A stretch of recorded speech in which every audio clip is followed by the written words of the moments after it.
My neighbor's car is haunted. I just got back from the grocery store. I'm sitting in my car and I decided that I wanted to film my creepy story time in the car instead of being in my house talking about creepy things. Sitting in my driveway filming my video just in my own little zone when I see my neighbor come out. Mind you, my neighbors have never spoken to me from day one. The first day I moved in here, I ran into them outside and I went to say hello and they completely blew me off. Ever since then, I've just don't interact with them. So I'm sitting out in my car and I see the husband coming out. He goes into his car a few times and he finally goes back into his house. He seems kind of annoyed that I'm in my car since our driveways are right next to each other. He finally just gives up going into his car and goes back into his house. So I'm sitting there, again, still filming my video. I happen to glance over at his car and I see this man sitting in his driver's side with the most menacing, evil look I've ever seen in my life, just glaring at me. I've always felt like something was off about them. This just confirmed. Creepy story time. So I decided to film in my car today because I want to give my house a break. This story was sent in by Erin. I tagged her down below. When she was in high school, she went off to a bowling tournament. Her and her friends used to play with Ouija boards a lot and they decided to take the board with them when they went off to the tournament. That night, 4 of the girls had their hands on the planchette. The minute they were all holding the planchette, it started to move. It spelled out help, cough, and stairs. It also spelled out one of the girls' names. She didn't want to share the name, but we're gonna go with the name Chloe. It then moved to the number section and it started counting down backwards. They all knew that this wasn't a good sign, so they all decided to say goodbye and stop playing. All of the girls ran downstairs and told the parents about it. Then one of the moms told them that Chloe's dad had recently passed away. He was an alcoholic who had fallen down the stairs while he was detoxing. They never messed with the board again. Creepy story time. The person who sent the story in wishes to remain anonymous. Shortly after her and her boyfriend got together, she became pregnant. They decided that they were going to get a house and start a life together. The first night that they were at their new house, she was asleep and her boyfriend was watching TV. Her dog started to go crazy. Her boyfriend saw what he described to be a massive wolf-like creature right outside their window. They both thought it was weird, but they decided to brush it off. The very next day, her boyfriend got laid off from work. A couple weeks later, while she was sleeping, her boyfriend sees the animal. The wolf-like animal walked up to the house, growled, and walked away. This was around 2:30 in the morning. The very next day, she almost has a miscarriage. About a week later, her boyfriend sees it now a third time. But this time, the animal showed up at around 11:30 at night. That very next morning, they wake up at 5 a.m. out of nowhere, completely out of energy, feeling really negative. They got into a huge argument, and she ended up miscarrying. Ever since that happened, the energy in the house became toxic. By this point, it's now December, and they decide that it's time to move. When they go to unpack one of their boxes at their new place, a snake slithers out of one of their boxes. There's absolutely no way to explain how a snake just made its way into one of their boxes. The house they ended up moving to is right across the street from the cemetery, so they still do experience a lot of activity, but nothing compared to how they felt at the old house. To this day, the only way they can explain it is that whatever it was demonic. Ever since they moved out of that house, all the negative energy and all the toxicity that was going on in their environment completely went away. She said it felt like she was living in a negative bubble that just wanted to consume them both and break them up. It even affected the relationship that she had with other people around her. Whatever was in that house or is still in that house is so strong that they won't even visit the restaurant that they normally would go to because it's too close to the house. And even being that close to the house has an effect on them. Creepy story time.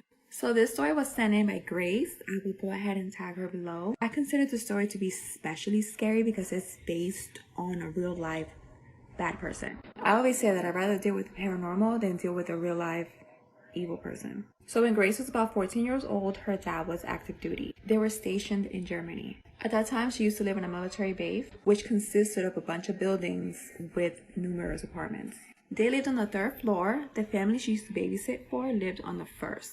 So one day, Mrs. McIntyre, which is the family she used to babysit for that lived on the 1st floor, went up to her apartment and asked if she could babysit her kids.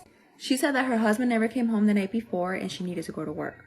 Her dad gave her permission, so she went downstairs to stay with the kids. After a couple hours of her staying with the kids, Mr. McIntyre showed up. He came in really nervous. He was shaking. He looked pale. He paid her and told her to go home. Go to part 2. That afternoon, as she was looking out the window, she noticed that Mr. McIntyre was cleaning out his car. A couple days later, she sees him getting arrested. It turns out that the night that he went out and went missing, he picked up these 3 German girls that were hitchhiking.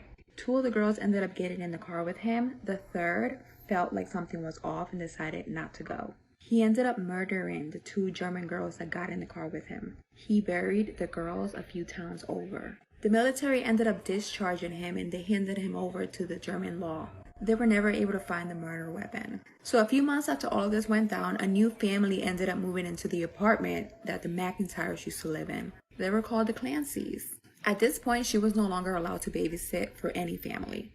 She had to explain to them why she wasn't allowed to babysit anymore, and they were shocked to know that they were living in a home where a murderer used to live. She also told them that they never found the murder weapon. Part 3. So one day, Mr. Clancy notices that one of the tiles in his bathtub is coming off. He goes to fix the tile and notices that there's a hole behind the tile. When he looks in, he finds the murder weapon. Mr. McIntyre ended up getting life in prison. I mean, Grace is one lucky girl. She is forever grateful to still be here because when he came home that night, he could have hurt her. Instead, he decided to pay her and hurry her along. Later on, after the case went to trial, there were a bunch of reports that came out of Mrs. McIntyre stating that she had been very heavily abused by Mr. McIntyre. That he would beat her constantly, burn her with cigarettes, and do a bunch of unspeakable acts. She stated that she was actually relieved when her husband got arrested because she would no longer have to endure all of the abuse. But how crazy is that? Like, I would much rather deal with the paranormal than deal with real life, which is much scarier than any paranormal thing I've come across. Creepy story time. So this one is short and sweet, but it is creepy. The person who sent in this story wishes to remain anonymous. So one night, her brother and his friends were playing with the Ouija board. A spirit actually came through, but the spirit wasn't being very forthcoming with any type of information. Until they asked for the spirit's name. And the spirit spelled out N-A-T-A-S.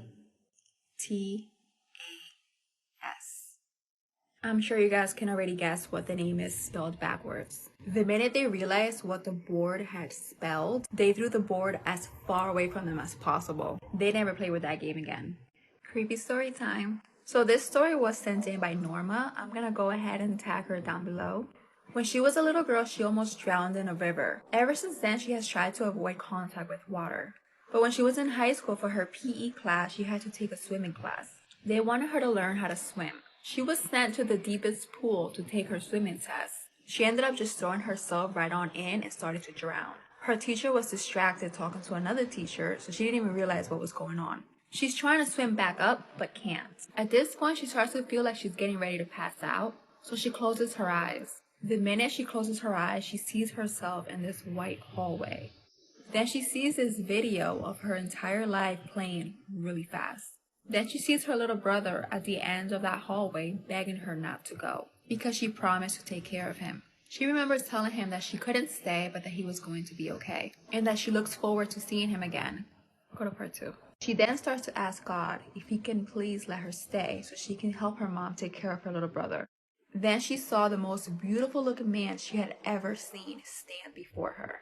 He was standing his arm out. The minute she grabbed it, she felt like she was back in her body. What she ended up grabbing was her friend's foot. Her friend was trying to reach her with her legs and telling her to grab her foot so she can help her out. Her friend ended up pulling her out of the water. Her friend told her that the expression on her face was so terrifying that she really thought she was dead.